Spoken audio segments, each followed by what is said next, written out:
Hi everyone, তোমরা কেমন আছো? আমি অনেক ভালো আছি। চলো আজকে তোমাদেরকে একটা ডিম দিয়ে একটা রেসিপি দেখাবো। তোমরা যদি ভেবে থাকো যে রুটি দিয়ে কী খাবো তবে এই রেসিপিটা তোমরা কিন্তু ট্রাই করে দেখতেই পারো।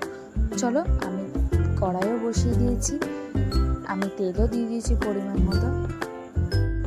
দেখো, এদিকে তেল গরম হতে হতে আমি এদিকে টমেটো, পেঁয়াজ আর পরিমাণ মতো ঝাল অনুযায়ী আমি লঙ্কাও কেটে নিয়েছি। এবার আমার তেলটা গরম হয়ে গেছে, আমি দিয়ে দিয়েছি।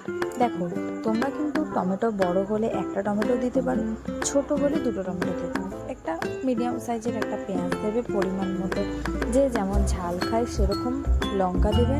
তারপর আমি খানিকক্ষণ নাড়াচাড়া করে নেবো। নাড়াচাড়া করে নেওয়ার পরে পেঁয়াজটা একটু হালকা ভাজা ভাজা হয়ে গেলে তারপরে আপনাদের পরিমাণ মতো নুন, হলুদ, লঙ্কার গুঁড়ো আর সামান্য অল্প জিরের গুঁড়ো। জিরের গুঁড়োটা কেন দিচ্ছি, যে একটু আলাদা টেস্ট হয়, সেই কারণে জিরে গুঁড়োটা আমি ইউজ করেছি। তারপর ভালো করে নাড়াচাড়া করে নেবো মশলাটার সাথে, যেন হলুদের কাঁচা গন্ধটা যেন না থাকে।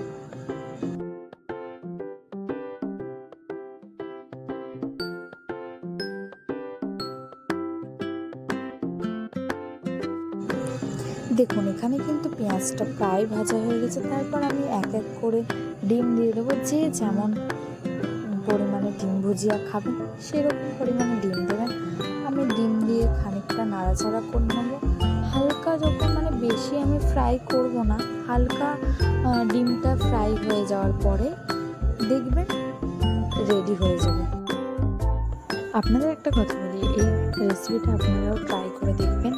যদি ভালো লেগে থাকে তাহলে আমাকে অবশ্যই একটা কমেন্ট করে জানাবেন কেমন লাগলো।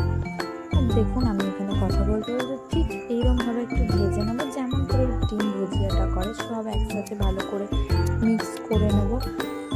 মিক্স করার পর দেখুন আমার এখানে ডিম ভুজিয়া প্রায় কমপ্লিট। দেখুন, আমার কিন্তু ডিম ভুজিয়া এখানে প্রায় কমপ্লিট।